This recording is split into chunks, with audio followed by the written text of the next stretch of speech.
Hi guys, it's Coach Tim here, coming to you live from my backyard, and I wanted to follow up with you on a text we sent last Monday concerning ways to get better during the quarantine. And the first thing on that list was shadow swings. And so today I've got my trusty assistant Dylan here to help me with the demonstration, but we're going to go through 4 exercises, 4 for the forehand and 4 for the backhand. The first one is going to be freeze, the second one is going to be freeze and finish, the third is going to be regular, and the fourth is going to be regular with footwork. So I'm just going to have Dylan go ahead and demonstrate the first one, which is freeze. You'll notice that he's going to start in a loaded position, in a semi-open stance, and he's just going to push forward, step into the ball, and he's going to freeze with the tip of his racket towards the back wall. And then you'll notice that we've got some cans of balls up there, so that after he gets done, he can work on his between-point ritual. And you'll notice that his eyes are down, he's working on his breathing, hopefully in through his nose, out through his mouth, and he's working on his posture all at the same time. So this second one here, this is freeze and finish. You'll notice that this has 2 pauses in it. One there, and then the second one there when he follows through. And you'll notice when he follows through, his elbow is up, and the tip of his racket is down. And then he's off again to his between-point ritual. Really working on the body language, working on the breathing, working on the posture.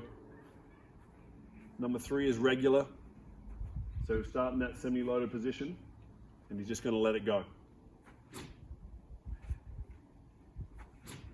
And you notice he's making a good sound with the racket in the air. You can really hear it, so he's actually working on his racket head speed at the same time. The last one is going to be regular with footwork involved now. So he's going to start with a very wide and low base, and it's going to be just like he's being fed a ball. You'll notice he'll exaggerate the end of the swing, working on both the follow through and his balance right there. He's actually doing a great job of it. Once again, you can hear the air through his strings because he's really swinging fast and working on his racket head speed. So when he comes back around again, we're going to do exactly the same exercise for the backhand. He'll start in the semi-open stance, push in, and then point at the back wall.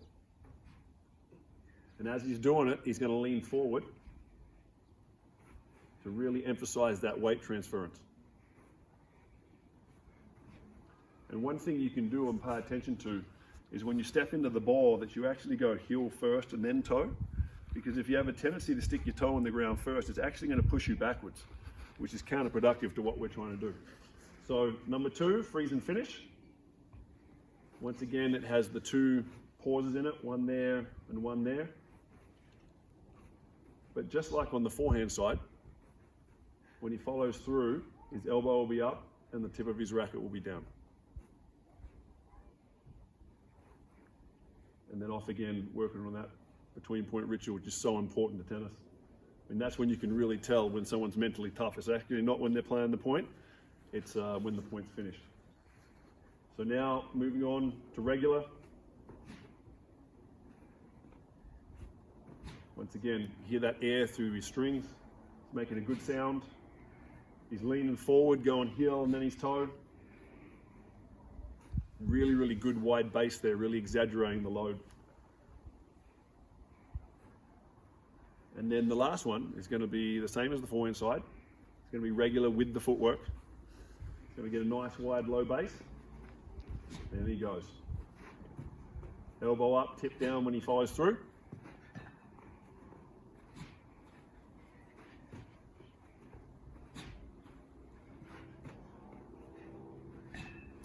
Fantastic, well done, Dylan. So just to recap, there's 4 exercises that I want you to go through. The first one is freeze. Second one is freeze and finish. Third one is regular. And then the fourth one is the regular with the footwork. Now, Dylan was doing sets of 5. I recommend that you do sets of 10, and then you can do as many rounds you want depending on the time that you have to put into it. But I hope everybody's doing really well. I know this is very difficult times for all of us, but we'll try and get you guys a video out, if not every day, but every couple of days. Hope everyone's doing well, and I look forward to seeing you soon.